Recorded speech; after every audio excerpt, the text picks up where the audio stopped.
예, 그럼 이어서 32번, 36번을 한번 보겠습니다. 32번부터 36번 질문은 컴퓨터 중에서 중앙처리 장치인 CPU에 대한 얘기네요. 자, 처음 보겠습니다. 컴퓨터의 중앙처리 장치인 CPU는 데이터를 처리하기 위해서 주기억 장치와 끊임없이 데이터를 주고받는다. 그런데 CPU는 처리 속도가 매우 빠른 반면 주기억 장치의 처리 속도는 상대적으로 느리다. 그렇기 때문에 이 주기억 장치로부터 데이터를 읽어보면 두 장치의 처리 속도의 차이 때문에 명령을 빠르게 실행할 수 없다. 자, 그래서 여기 새로운 게 개념이 합니다. 캐시 기억 장치. 캐시 기억 장치를 위해서 이 지문이 나타나는 거죠. 캐시 기억 장치를 이용해서 데이터 처리 속도를 향상시킨다. 어떻게 향상시키느냐? 캐시 기억 장치는 CPU 내 또는 CPU와 주기억 장치 사이에 위치하는데 주기억 장치보다 용량은 작지만 처리 속도가 매우 빠릅니다. 우리가 흔히들 얘기하죠. 캐시가 꽉 찼다. 캐시가 꽉 찼을 때 우리는 보통 컴퓨터 아니면 핸드폰 용량 확보에서 제일 먼저 캐시를 많이 줍니다. 캐시를 지우는 것까지는 좋은데 그 다음에 이미지나 사진 혹은 기타 데이터들의 전송이 잠깐 느려질 때가 있어요. 그 이유는 바로 캐싱 때문입니다. 캐시 기억장치에 데이터 앱을 복사해두고 CPU가 그 데이터를 사용하도록 하는 것, 실시간으로 효율적으로 불러써야 하는 것, 특히 사진, 이미지 이런 게 많죠. 사진에 캐시 데이터를 저장해두고 속도는 용량을 좀 차지한 대신 필요할 때 빠르게 불러올 수 있는 것, 그런 것들이 캐싱에 관련이 있습니다. 자, 캐싱이 효율적으로 이루어지려면 CPU가 캐시 기억 장치에 사용된 데이터를 저장한 데이터를 반복적으로 사용하는 것이 중요한데 이를 위해 고려해야 될 것이 참조의 지역성. 참조의 지역성은 다시 두 가지가 나뉩니다. 하나는 시간적 지역성이 있고 다른 하나는 공간적 지역성이 있죠. 시간적 지역성은 한번 CPU에 사용한 특정 데이터가 가까운 미래 다시 한번 사용될 가능성. 공간적 지역성은 한번 사용된 데이터가 근처에 있는 데이터가 근처에 있는 데이터가 곧 사용될 가능성이 높은 것을 의미합니다. 자, 그 다음에 또 새로운 개념이 나와요. 한편 주기억 장치는 워드 단위로 잠깐만 쭉 내려갔네요. 자, 다시 그래서 좀 올려서 한편 주기억 장치는 워드 단위로 데이터가 저장되고 캐시 기억 장치는 블록 단위로 데이터가 저장됩니다. 자, 또 새로운 개념이 나와요. 빨간색이 아니라 파란색으로 파란색이 아니라 잠깐 블록 좀 씌워두겠습니다. 주기억 장치는 워드 단위로 데이터가 저장되고 캐시 기억 장치는 블록 단위로 데이터가 저장됩니다. 이때 워드는 비트의 집합이고 블록 영상된 워드 여러 개의 묶음 말한다. 이렇게 얘기를 합니다. 워드 여러 개의 묶음. 그리고 주기억 장치 데이터가 캐시 기억 장치에 저장되는 장소를 라인이라고 한다. 이렇게 얘기합니다. 캐시 기억 장치는 일반적으로 하나의 라인에 하나의 블록을 들을 게 설계되어 있기 때문에 블록 단위로 데이터를 전송한다. 이렇게 얘기하고 있습니다. 캐시 기억 장치 용량은 주기억 장치보다 훨씬 작기 때문에 주기억 장치 블록 중에서 일부만 저장될 수가 있죠. 그러므로 캐싱을 위해서는 주기억 장치 여러 블록이 캐시 기억 장치 하나의 라인을 공유하여 사용합니다. 이렇게 얘기하고 있습니다. 여러 블록이 하나의 라인을 공유하여 사용합니다. 상당히 복잡한 개념인데 차근차근 따라오시기 바랍니다. 이렇게 해당되는 개념에 동그라미나 밑줄 혹은 이렇게 좀 그어놓고 워드 그리고 블록 주기억 장치의 데이터 저장 워드죠. 캐시 기억 장치는 블록입니다. 이때 워드는 비트의 집합이고 블록은 연속된 워드 여러 개. 그러니까 주기억 장치의 데이터 단위인 워드 여러 개가 하나의 캐시 단위 블록이 됩니다. 자, 여기까지 따라오셨죠? 그리고 이 주기억 장치 데이터가 캐시 기억 장치 저장되는 장소를 라인이라고 합니다. 그리고 이때 캐시 기억 장치는 블록, 라인에 블록이 들어가도록 설정되기 때문에 주기억 장치에서 캐시 기억 장치로 데이터를 전송할 때는 워드 단위가 아니라 블록 단위로 데이터를 전송합니다. 이 차이를 좀 이해를 하셔야 되겠죠. 주기억장치에서 캐시 기억장치로 전환할 때는 워드가 아니라 캐시 기억장치의 데이터 단위인 블록으로 이렇게 맞춤을 하는 겁니다.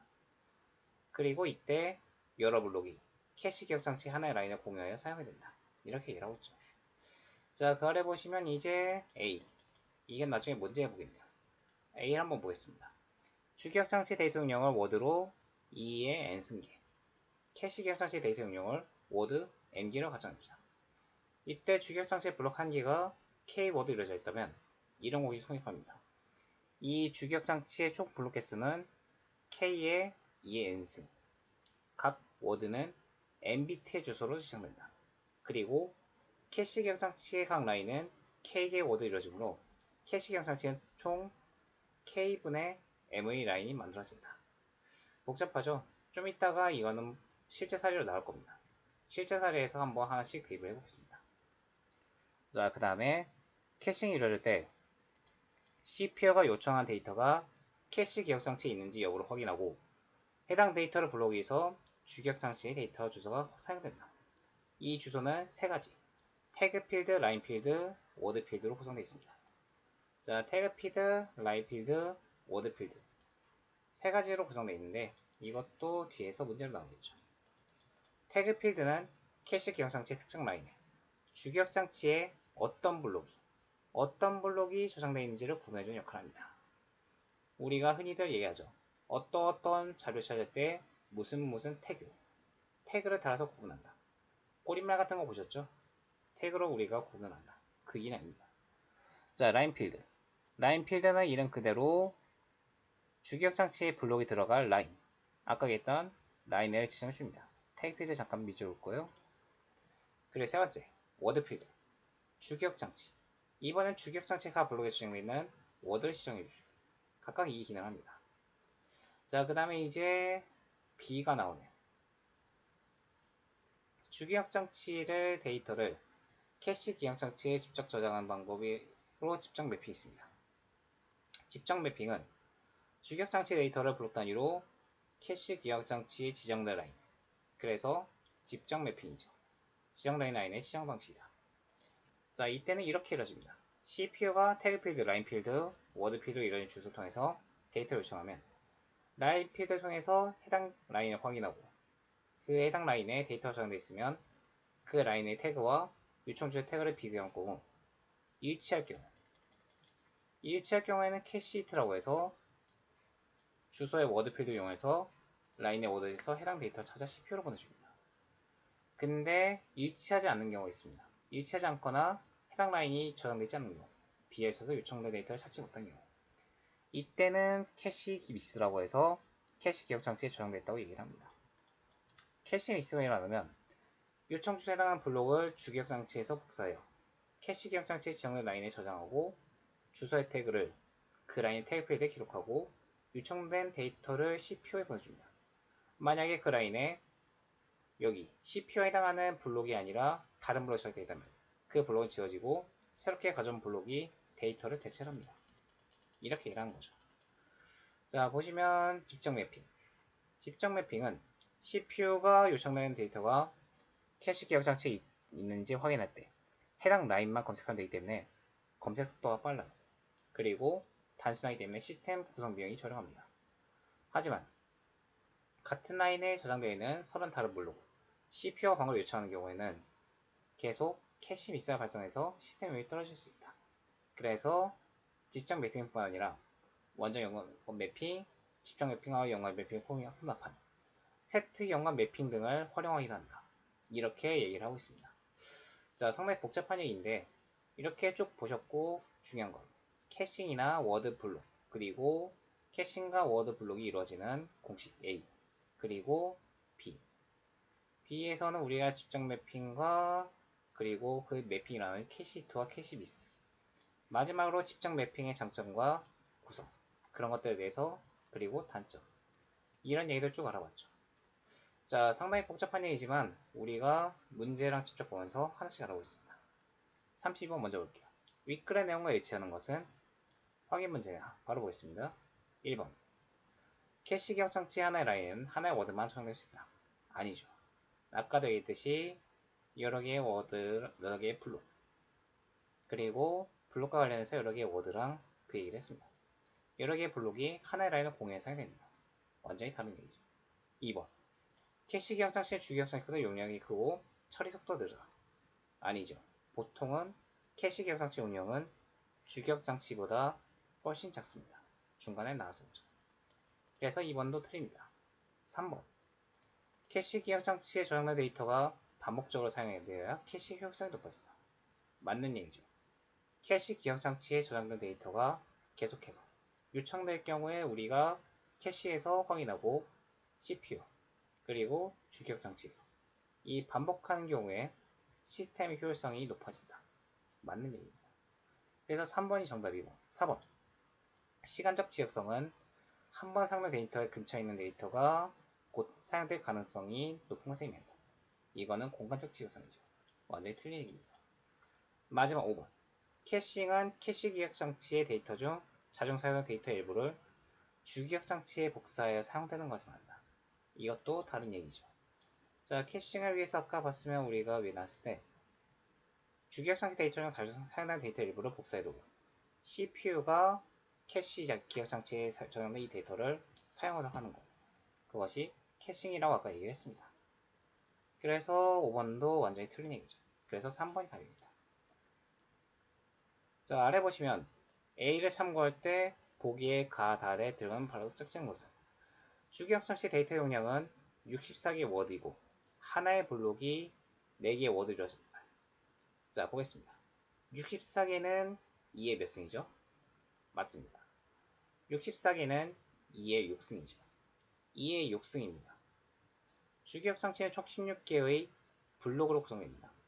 워드와 블록. 블록의 여도의 묶음이죠. 이렇게 워드와 블록의 묶음에서 64 나누기 4, 16과 4. 그래서 16개 블록으로 구성됩니다. 각 워드는 2의 6승, 6, 즉 6비트의 주소로 지정이 됩니다. 그리고 이 과정에서 캐시 기억 장치의 데이터 용량이 16개 워드라면 캐시 기억 장치의 라인은 16과 나누기 해서 64. 그래서 4개가 만들어지죠. 답은 1번입니다. 33번 같은 경우는 우리가 이미 기존에 주어진 정보를 바탕으로 그대로 대입하면 되는 문제입니다. 이거는 딱히 복잡한 게 아니라 여러분이 그대로 대입을 하면 바로 풀 수가 있는 문제입니다. 자, 34번. 34번이 좀 까다롭네요. 아까 위에서 얘기했던 집적 매핑. 자, 그 중에서도 B에 대한 얘기예요. B에서는 우리가 두 가지를 얘기했습니다. 라인 필드와 태그 필드, 그리고 워드 필드. 이 세 가지들이 캐시를 히트를 하는 경우, 그리고 캐시 미스를 하는 경우. 자, 한번 쭉 보겠습니다. 상당히 복잡한 문제인데, 자, 보시면 CPU에, 잠깐만요. 이게 자꾸 넘어가네.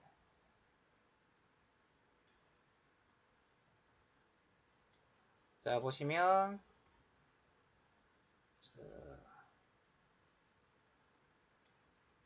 CPU에 대한 얘기가 쭉 나있습니다. CPU가 데이터를 태그 00, 라인 10, 워드 1에 대한 주소를 요청했죠.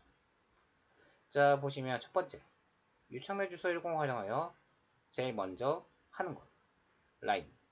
라인을 먼저 확인합니다. 라인 주소는 10이죠. 우선 요청체 라인 필드를 이용하여 캐시 기억 장치에 해당하는 라인을 확인합니다.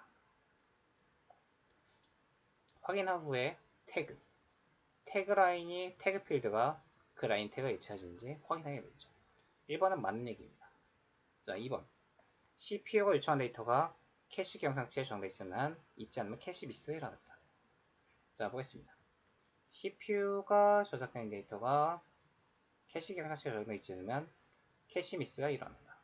그대로 나온 얘기죠. 1번과 2번은 그대로 개념을 찾으면 됩니다. 자, 3번부터 좀 응용이 나오네요. 3번. 주기억 장치 데이터 분류 중에서 B, L, U, E가 복사되어 캐시 기억 장치에 저장됩니다.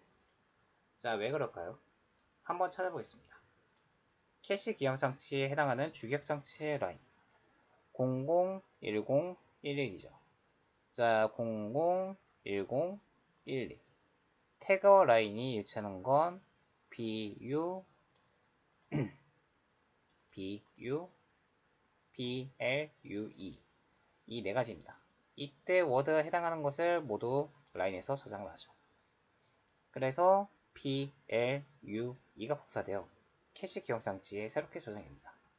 네 번째, 캐시 기억장치의 라인 공인에 저장되어 있는 데이터 블록이 삭제된다. 이거는 좀 이따 보고, 그리고 CPU의 데이터 중에 총으로 변호진 데이터는 아까도 얘기했던 001011 자, 0010 1에 해당하는 데이터는 블루의 2죠. 그래서 2가 보내집니다. 4번 같은 경우는 이 4번이 왜 아니냐면 캐시 기억장치의 라인 01 라인 01에 저장되어 있는 데이터 블록이 아니라 라인 10 10에 저장되어 있는 데이터 블록이 삭제됩니다. 기존에 있던 GOAL 골에 해당하는 데이터가 있으면 그 데이터를 주기억장치 데이터 BLUE 블루가 대체를 하는 거죠. 그렇게 돼서 4번이 답입니다. 상당히 까다로운 문제지만 그래도 1번과 2번 같은 경우는 그대로 B에서 개념 찾아서 체크할 수 있고 3번과 5번이 우리가 표를 보고 개념을 이해해서 좀 까다롭습니다. 4번 같은 경우 최종적 소거법이 정답이 되고 또 여러분이 이 지문을 좀 더 주의 깊게 보셨다면 라인 10에 해당하는 데이터를 주기억장치 데이터에서 가져와서 캐시 기억장치에 입력되는 데이터를 대체한다. 이 구문을 캐치해서 4번이 정답인 것을 확인할 수가 있습니다. 자, 그 다음에 35번. 35번을 보시면 아까 위에서는 집적 매핑이 나오는데 이번엔 니은, 완전 연관 매핑이 나옵니다. 자, 완전 연관 매핑은 캐시 기억장치에 블록을 저장할 때 라인을 지정하지 않습니다. 하지만 집적 매핑은 라인을 지정합니다. 그래서 직접이죠. 이 방식은 필요한 데이터 위주로 저장할 수 있기 때문에 매핑 방식 중 캐시 히트가 굉장히 높습니다. 반면에 히트 여부 확인이 모든 라인에 걸쳐 이루어지기 때문에 검색 여부가 가장 오래 걸려요. 그런 차이가 있습니다. 그리고 회로 구조 복잡해서 시스템을 구성하는 비용도 높다. 그런 문제가 있습니다. 주기억장치의 블록이 캐시 기억장치에 정해진 아니기 때문에 주기억장치의 주소는 태그 필드 워드 필드로 이루어집니다.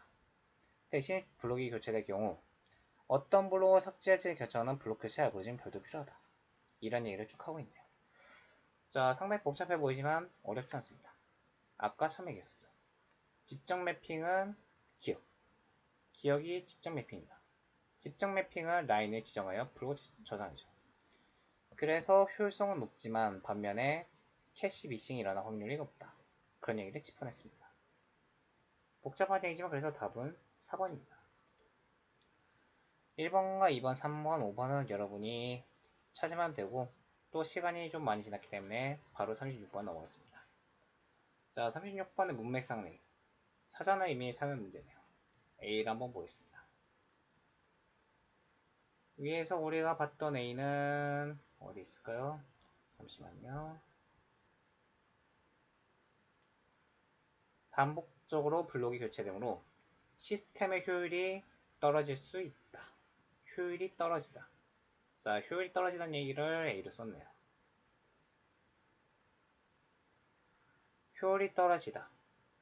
성능이나 뭔가가 저하된다. 가장 많이 한 거. 엔진의 성능이 떨어져서 큰일이다. 성능의 저하. 답은 1번이 됩니다. 상당히 어려운 질문이기 때문에 여러분이 하나씩 꼼꼼히 보시는 게 도움이 됩니다. 자, 37번, 41번을 바로 이어서 볼게요. 37번, 41번은 정치 철학에 대한 질문입니다. 제일 먼저 한나 아렌트라는 철학자가 나오네요. 자, 여기 대해서는 바로 좀 보겠습니다. 한나 아렌트의 정치 철학의 핵심은 사적과 공적에 대한 얘기입니다. 사적 얘기와 공적 얘기 나오죠. 이 두 가지 개념이 그 전체에 나옵니다. 그렇다면 이 두 가지를 어떻게 구분하는가? 아렌트가 이것을 바로 행위의 가능성으로 구분했습니다. 그 중에서 세 가지. 인간 활동으로 노동과 작업 행위를 들었죠. 이 세 가지 행위를 통해서 인간 실존을 가능하게 한다. 하나씩 보시면 노동은 생물학적 요건을 촉진시키는 본능적 활동, 자기 보존의 수단입니다. 이게 노동이죠. 작업 같은 경우는 우리가 생존 넘어서서 삶의 편의를 위해서 물건과 결과를 만드는 자연과 구분되는 인간 세계를 구축하는 활동입니다. 이를테면 산업혁명, 기계의 발달, 우리가 단순히 먹고 자고 생활하기 위한 것이 아니라 좀 더 편리하기 위해서 그런 것들이 작업이라고 하죠. 자, 세 번째, 행위. 행위는 이제 좀 더 확대됩니다. 다른 주제들과 상호소통, 공동의 관심사에 대해서 의견 나누는 것, 그런 것을 행위라고 합니다. 이 세 가지 행위 나왔죠. 근데 중요한 건 행위는 노동 작업과 달리 혼자서는 할 수 없기 때문에 타인과의 지속적인 현존을 전제 조건으로 삼습니다. 그래서 두 가지로 구분하죠. 노동과 작업은 사적인 것, 행위를 공적인 것으로 구분하고 행위가 이루어진 공간을 바로 공적 영역이다. 이렇게 규정을 합니다. 여기까지는 어렵지 않죠. 아렌트는 이러한 두 공간이 서로 분리된다고 봤습니다. 그 예시로 고대 그리스의 가정과 폴리스의 구분에서 찾았죠. 자, 고대 그리스입니다. 가정과 폴리스. 가정에서는 두 가지가 일어납니다. 노동과 작업이 이루어진 공간, 그것이 가정이죠. 이때는 우리가 생존과 유용의 필요성의 구조를 만든다. 필요성 개념을 제시를 했습니다. 그리고 반면에 폴리스는 공적 영역으로서 행위가 이루어지는 자유의 공간을 인식합니다. 잠깐 목 좀 쉬고 할게요. 자, 아렌트는 사적 영역과 공적 영역을 엄격하게 분류했지만 그렇다고 부정하지는 않습니다. 사적 영역에서 우리가 일단 먹고 자고 사는 문제 해결돼야지 공적 영역을 나아갈 수 있다고 본 것이죠. 사람이 배고프면 정치 역할을 할 수 없듯이 먼저 우리가 기본적으로 필요한 의식주나 삶의 편의성 그런 것들 충족된 시민들이 폴리스라는 공적 영역으로 나갈 수 있다고 그렇게 봤습니다. 자, 이 폴리스한 곳에서는 사람들이 자유롭게 각자 의견 표현하고 공유한 것을 그렇게 소통했습니다. 소통 통해서 타인과 관계를 맺으며 내가 누구인지, 내 의견이 다른 사람과 어떻게 다른지를 확인할 수가 있었죠. 자, 이러한 행위들을 모두 통틀어서 정치로 보았습니다. 이렇게 고대 그리스 사람들이 공적 영역에서 행위를 통해서 자유를 실현하는 것, 그러한 자유를 정치의 본질이라고 보았습니다. 그런데 왜 나왔죠? 그럼 이제 또 새로운 개념이 등장합니다. 근대 이후에 사회가 등장하고 이 사회가 등장하면서 정치, 네모가 쳐져 있네요. 문제로 나오겠죠? 주의 깊게 보겠습니다. 왜 사회 출현을 부정적으로 생각한 것일까? 아렌트는 이렇게 봤습니다. 사회는 경제적으로 여러 구성원들의 거대한 가족결합체다. 자, 가족결합체가 나옵니다. 고대 그리스에서는 노동활동, 이러한 것들을 보통 사적 영역에서 활동해서 이루어졌는데 이러한 가정에서 경제활동이 사회가 출현하고 시장이 발달하면서 공적 영역으로 전이가 됩니다. 이로 인해서 사회의 모습 속에서는 공적 영역과 사적 영역의 경계가 허물어졌다. 이렇게 지적을 하고 있죠. 이러면서 점차 공적 영역이 사라집니다. 이러한 사회 문제점은 우리가 공적 영역에서 일어나는 행위가 배제되고 대신 새롭게 행동이라는 개념이 나타납니다. 행동에서는 우리가 공적 영역에서 추구했던 그런 모습들이 아니라 오로지 사적인 이익만을 추구하죠. 그게 문제가 됩니다. 사람들은 더 이상 공동의 문제를 위해 행하지 않고 자신의 개인주의, 대표적으로 황금 만능주의겠죠. 돈만 있으면 다 된다. 이기주의. 그렇게 자신만의 이익을 위해서 행동한다. 시장 경제 논리에 의해서 움직이고 궁극적으로 행위에 일어날 가능성 자체를 박탈합니다. 이러한 치명적인 문제가 있으므로 이러한 사회적 행동은 항상 행위가 될 수 없다. 그런 문제가 있습니다. 사람들은 오직 공적 영역에서만 자신의 행위 가능성을 보정하고 자유 실현의 가능성을 찾을 수 있다. 때문에 아르트가 많은 공적 영역을 우리가 해오나 보존해내는 이유다. 이렇게 마무리를 짓고 있죠. 자, 한나 아렌트의 정치 철학과 그 내용에 대한 얘기를 쭉 봤습니다. 문제로 바로 이어볼게요. 37번. 윗글의 내용 전개 방식으로 가장 적절한 것은 자, 1번. 특정 철학자의 정치론의 변화 과정을 설명하고 그의 견해에 지닌 일을 강조하고 있다. 특정 철학자의 정치론까지는 맞는데 그것이 어떤 의견에서 어떤 의견으로 변하는 과정까지는 나타나지 않습니다. 그래서 1번은 틀린 얘기가 되죠. 2번. 특정 철학자가 제시하는 인간 활동의 유형. 인간 활동의 유형 세 가지가 나왔는데 그의 정치론이 지닌 한계점에 대해서는 얘기하고 있지 않습니다. 세 번째. 특정 철학자가 밝힌 정치에 관한 이론. 맞는 얘기죠. 정치에 관한 이론인데 여기서 이제 근대 이후에 사회라는 개념이 새롭게 출현한다. 사회는 한나 아렌트가 비판한 개념이죠. 바로 3번이 정답입니다. 4번. 특정 철학자의 정치에 관련된 가설을 소개한다. 그리고 역사적 사례를 통해서 가설 타당성 검증하고 있다. 이거는 가설 타당성 검증이 아니라 그냥 한나 아렌트의 견해죠. 어디까지나 견해입니다. 이건 타당성 검증과는 거리가 멀어요. 5번. 특정 철학자가 분석하는 정치체제의 발달 과정을 고찰하고 근대 이후 사회에서 필요한 정치체제를 제시하고 있다. 자, 정치체제 발달 과정, 정치체제 분석, 이것도 틀린 얘기죠. 다시 얘기한 대로 3번이 답입니다. 그 다음 이어서 38번. 윗글에 대한 이해로. 자, 이거는 확인 문제네요. 바로 보겠습니다. 1번. 자유는 다른 사람의 권리를 맺는 행위로 실현되는 것이다. 맞는 얘기죠. 우리가 다른 사람들과 행위의 개념을 맺을 때 공적령에서 행위가 이루어진 자유의 공간인 폴리스가 형성됩니다. 다른 사람들과 관계를 맺을 때 행위를 실현되면서 자유가 형성됩니다. 2번. 정치는 사람들이 자유를 실현하기 위해서 개인 행위를 강제하는 것이다. 아니죠. 사람들이 자유롭게 논의하고 삶의 필요성에 벗어나 모두가 평등 위치에서 각자 의견을 표출하고 공유할 때 정치가 이루어집니다. 아까 우리가 그리스 폴리스에서도 같은 얘기 했었죠. 2번이 답이 됩니다. 3번. 인간들이 평등 위치에서 공적인 문제 논의하는 것이 정치다. 맞는 얘기죠. 행위. 어느 소통을 통해서 나와 다른 사람이 서로 공유합니다. 맞는 얘기죠. 그리고 5번. 인간의 생존을 위한 필요성. 아까 얘기했던 노동이나 혹은 작업. 그런 것들이 아니라 인간의 생존을 위한 필요성의 구성을 벗어났을 때 우리는 공적인 논의를 할 수 있다. 그런 얘기를 했습니다. 그래서 답이 2번이 되는 거죠. 자, 39번에 이제 보기가 나오네요. 보기를 먼저 보겠습니다. 인간은 노동을 통해서 자아를 실현한 창조 존재이다. 아까와는 견해가 다르죠. 한나 아렌트 같은 경우는 노동을 우리가 어디까지나 먹고 살기 위해서 어쩔 수 없이만 해야 되는 사적인 일이다. 사적이고 개인적인 일이다. 그렇게 규정을 했습니다. 근데 보기 같은 경우는 우리가 노동을 통해서 타인과 관계를 맺고 자아를 실현하고 세계를 구성합니다. 이를 통해서 우리가 자유를 실현하고 인간다운 삶을 살 수 있다. 노동에 대해서 견해가 확 갈립니다.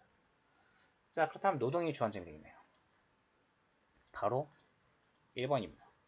당신은 노동을 우리가 어디까지나 삶의 해결책, 먹고 살기 위해서 어쩔 수 없이 하는 활동이지만 보기의 견해는 노동, 인간에게 자아를 실현하고 물질과 세계, 이러한 과정 속에서 자신의 삶, 궁극적으로 자유로 이어집니다. 1번이 답이 되는 거죠.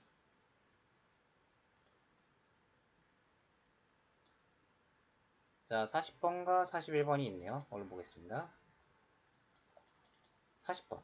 아까 얘기했던 한나 아렌트의 사회 개념. 한나 아렌트는 사회를 굉장히 비판적으로 하죠. 1번. 사람들은 사회에서 행위를 하기 어렵습니다.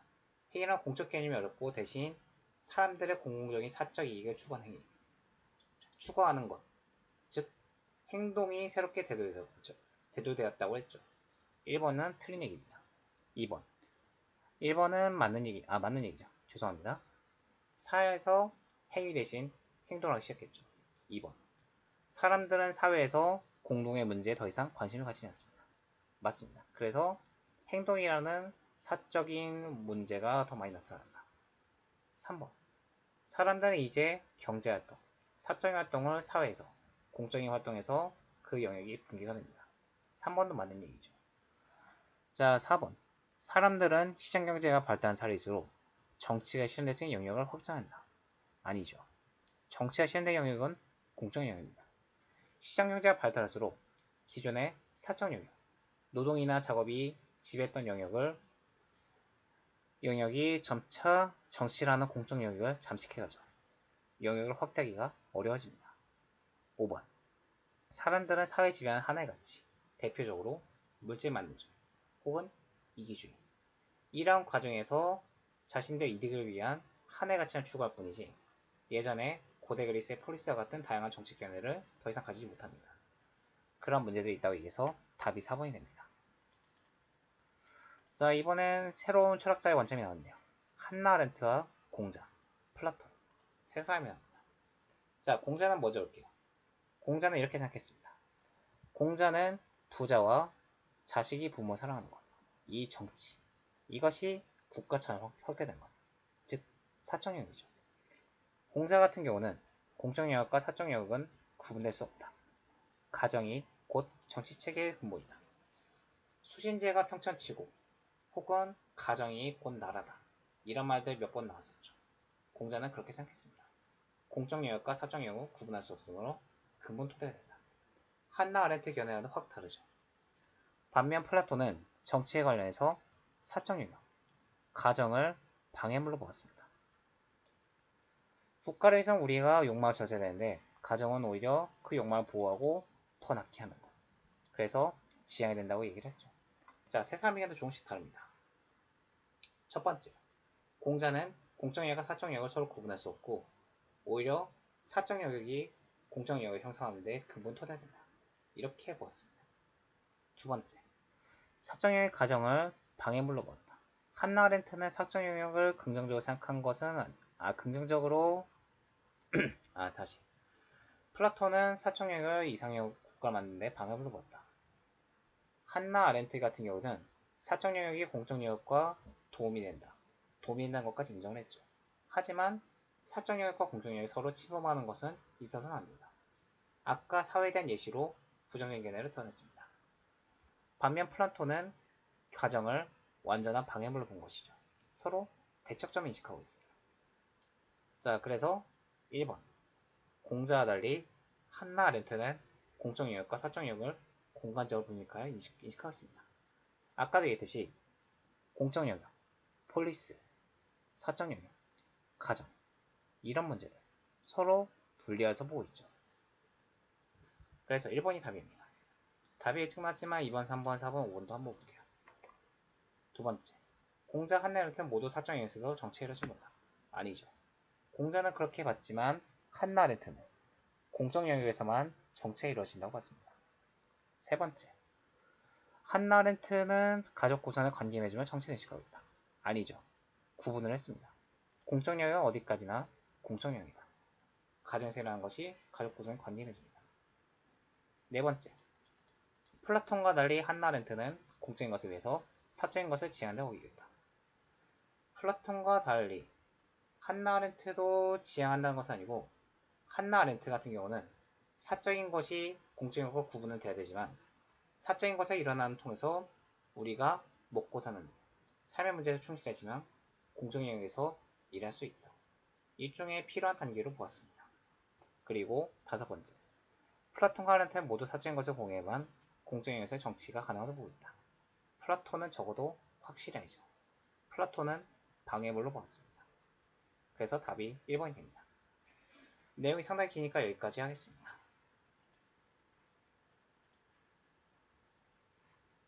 여기서 마무리할게요.